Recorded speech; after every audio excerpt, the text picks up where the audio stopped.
Graduation ceremony held for participants in a family treatment court program earlier today. 3 participants in the Wood County Family Treatment Court had their graduation ceremony earlier today.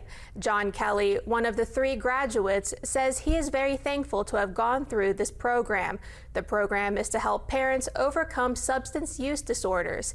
During the program, the participants have to meet with the judge every week for over 3 months.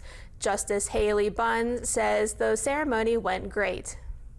Oh, I think it was wonderful. I think one of the most heartwarming parts was, as Judge Wharton pointed out, we've got little toddlers and babies babbling in the background, and that is a wonderful thing to hear in a courtroom. You know, almost all the time, whether it be these circuit courtrooms out in the counties or whether it be my courtroom at the Supreme Court, usually somebody walks out on the losing side.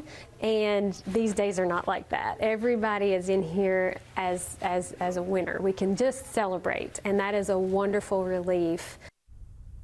We will have more information about the graduation ceremony in the 6 o'clock newscast. Also during the graduation ceremony, West Virginia